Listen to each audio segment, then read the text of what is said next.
बिस्मिल्लाहिर्रहमानिर्रहीम। अस्सलाम वालेकुम। Welcome to my YouTube channel. आज मैं बहुत ही क्रिस्पी और टेस्टी बेसन की बूंदी तैयार कर रही हूँ। ये बहुत आसान रेसिपी है और बड़े आराम से आप अपने घर में इसे तैयार कर सकते हैं।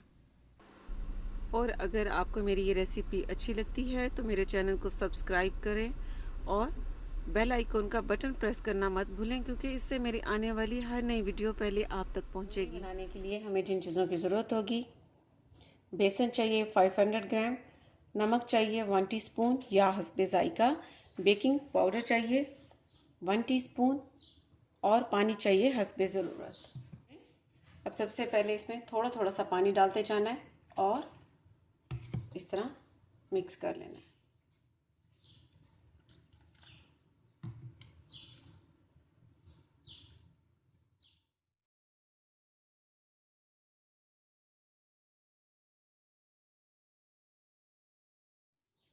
बेसन को 5 से 6 मिनट तक इसी तरह मिक्स करते रहना है ताकि इसमें कोई गुठलियाँ सी नहीं रह जाए, और इसके बैटर को थोड़ा सा पतला रखना है।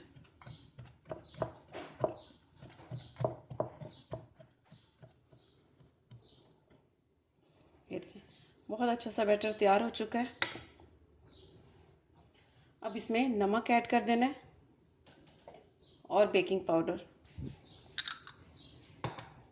दोबारा से इसे मिक्स कर लेना है। बेकिंग सोडा और नमक इसमें मिक्स करने के बाद इसे 15 मिनट के लिए रख देना है।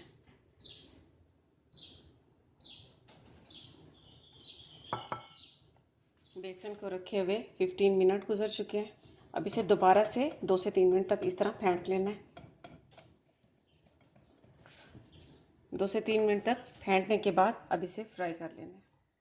फ्लेम पर पैन रखना है और बूंदी को फ्राई करने के लिए उसमें ऑयल डाल देना है। ऑयल को अच्छा खासा गर्म कर लेना है और इस तरह का चम्मच ले लेना है जिसमें ये देखें सुराख हो।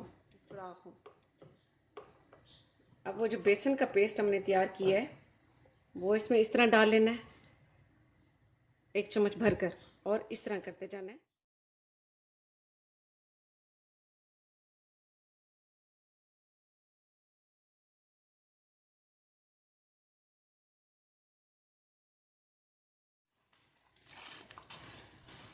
बूंदी को इसमें क्रिस्पी और लाइट गोल्डन ब्राउन कलर होने तक फ्राई होने देना है और इसमें मुसलसल चम्मच चलाते रहना है ताकि सारी बूंदी का एक जैसा कलर इस पर आए।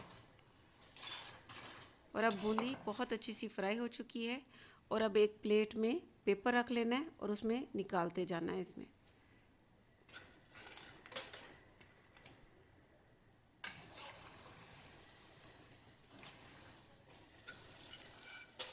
और बाकी की भी सारी बूंदी को इसी तरह फ्राई कर लेना है।